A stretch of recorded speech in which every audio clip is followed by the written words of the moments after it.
ഇന്നത്തെ റെസിപ്പി വളരെ എളുപ്പത്തിൽ ചെയ്തെടുക്കാൻ പറ്റുന്ന നല്ലൊരു ഈവനിങ് സ്നാക്ക് അല്ലെങ്കിൽ ടിഫിൻ റെസിപ്പിയാണ് കാണിക്കുന്നത്. അപ്പോൾ അതിന് വേണ്ടിയിട്ട് ഞാനിവിടെ പഴം എടുത്തു വെച്ചിട്ടുണ്ട്. അത് നമ്മൾ സാധാരണ പോലെ തന്നെ പഴംപൊരി ഉണ്ടാക്കുന്നതൊക്കെ പോലെ തന്നെ ഇതിൻ്റെ തൊലിയൊക്കെ പൊളിച്ചെടുക്കുവാണ്. അതിനുശേഷം ഇതിനെ തിന്നായിട്ട് സ്ലൈസ് ചെയ്തെടുക്കണം. ഒത്തിരി പഴുത്ത പഴമാണ്, ചിലപ്പോൾ ഇങ്ങനെ കട്ട് ചെയ്തെടുക്കാൻ പാടായിരിക്കും. അപ്പോൾ ഞാൻ പഴുത്തിട്ടുണ്ടാവണം, പക്ഷേ നല്ല ഒത്തിരി പഴുത്ത് പോവാത്ത പഴം എടുക്കുന്നതാണ് നല്ലത്. ഇപ്പോൾ ഞാൻ 4ആയിട്ട് കട്ട് ചെയ്ത് 2 പഴം നമുക്ക് 8 പീസുകളാണ് അതിനകത്ത് കിട്ടുന്നത്. 8-9 പീസ് കിട്ടും. ഇപ്പോൾ ഞാനൊരു പാൻ വെച്ചിട്ട് അതിനകത്തോട്ട് കുറച്ച് ബട്ടർ ഇട്ട് കൊടുത്തതിന് ശേഷം ഈ പഴം വെച്ചിട്ട് അതിൻ്റെ 2 സൈഡും ഒന്ന് മൊരിയിച്ചെടുക്കുന്നുണ്ട്.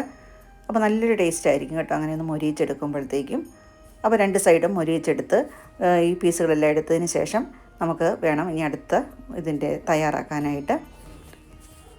അപ്പോൾ ഇങ്ങനെ ചെയ്യുമ്പോഴത്തേക്കും ഒന്നെങ്കിൽ ബട്ടർ ചേർക്കാം അല്ലെങ്കിൽ നെയ്യ് ചേർക്കാം. കണ്ടോ, ഈ രീതിയിൽ നല്ല രസമായിട്ട് നല്ല ഗോൾഡൻ കളറിലാണ് എടുത്തിരിക്കുന്നത്.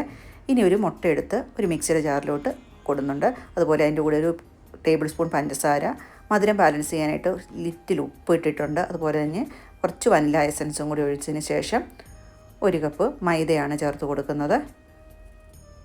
ആവശ്യത്തിന് വെള്ളം ഒഴിച്ച് ഒരു ദോശ പാകത്തിന് നമുക്കൊന്ന് അടിച്ചെടുത്തിട്ട് വരാം. നല്ല കുറച്ചൊന്ന് ചുറ്റണം, ഒത്തിരി കട്ടിയാവരുത്. ഈ രീതിയിലാണ് നമ്മൾ അടിച്ചെടുത്തിരിക്കുന്നത്.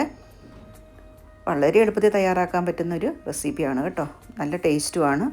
ഇനി നമുക്കൊരു ചീനച്ചട്ടിയിലേക്ക് കുറച്ച് നെയ്യോ ബട്ടറോ ഒന്ന് തൂത്ത് കൊടുത്തതിന് ശേഷം 1-1.5 തവിയോ മാവ് അതിനകത്തോട്ട് ചേർത്ത് കൊടുക്കാം.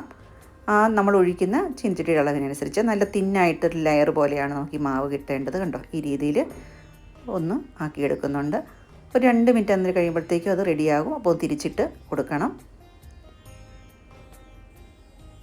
അപ്പോൾ ഈ രീതിയിൽ നല്ല രീതിയിൽ നമ്മളൊന്ന് വേവിച്ചെടുക്കുന്നത്. തിന്നായിട്ടാണ്, കട്ടി കുറഞ്ഞിട്ടാണ് എടുക്കുന്നത്.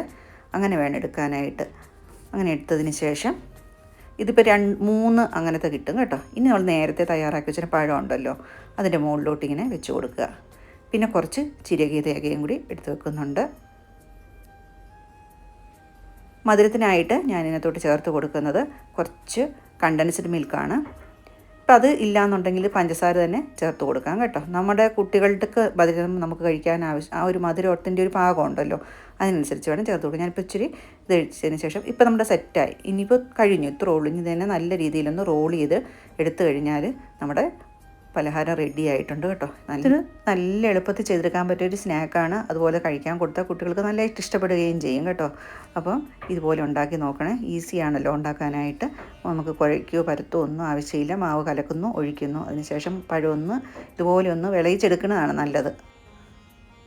നല്ല ഈസി ആയിട്ടൊരു റെസിപ്പി അല്ലേ. നമുക്ക് കുട്ടികൾക്ക് ഈവനിങ് കൊടുക്കാം, അല്ലെങ്കിൽ നമുക്ക് ടിഫിൻ ബോക്സിലൊക്കെ കൊടുത്തു വിടുകയാണെങ്കിലും നല്ലതായിരിക്കും.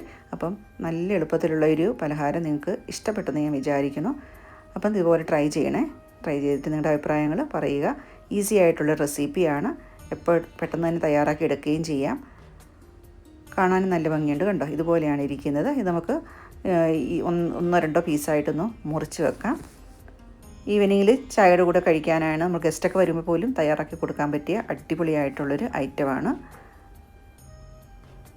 സിമ്പിളാണ്.